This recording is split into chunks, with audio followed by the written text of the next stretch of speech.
দেখো, তোমাদেরকে একটা সুন্দর জিনিস দেখাচ্ছি। এই যে ছোট্ট পাখিটা দেখছো, আশা করি দেখতে পাচ্ছ, এটা রোজ আমাকে সকালবেলা এসে দুপুরবেলা এসে এই জানলার সামনে কুটকুট করে ডাকে, ঠোঁট দিয়ে জানলাটায় আওয়াজ করে আর আমার ঘুমটা ভাঙিয়ে দেয়।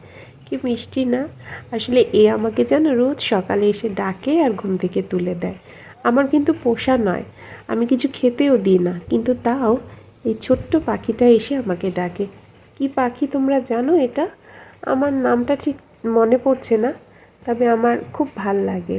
সেইটাই তোমাদের সাথে একটু শেয়ার করলাম যে মানুষকে ভালোবাসলে তো মানুষ কিছু দেয় না, কিন্তু একে আমি ভালোবাসি না, জানিও না, কিন্তু দেখো কি সুন্দর আমাকে ডাকতে আসে রোজ।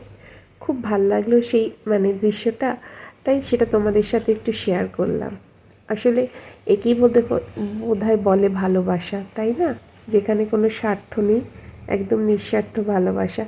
পাখিটা কিন্তু রোজ আসে আমাকে ডাকার জন্য। আমি কিন্তু একদিনও ওকে খেতেও দিই না, কিছুও দিই না।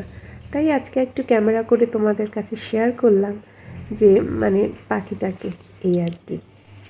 ভালো থেকো তোমরা সবাই। ও আরেকটা দেখো, চারিদিকে আকাশটা কত সুন্দর, কত মেঘলা। এই একটু ধরার চেষ্টা করলাম, সেটাই তোমাদের সাথে শেয়ার করলাম। সকাল হয়ে গেছে তো, সবাই ঘুম থেকে উঠে পড়েছে। দেখো, একটা ছোট্ট চারা গাছ এনেছিলাম, সেই গাছটা আজ কত বড় হয়ে কত সুন্দর পেয়ারা ধরেছে। এটা কিন্তু আমাদের একদম বাড়ির পাশে, আমাদের ছাদ থেকে পেয়ারা গাছটায় ধরাও যায়, পেয়ারাও খাওয়া যায়। তাই তোমাদের সাথে শেয়ার।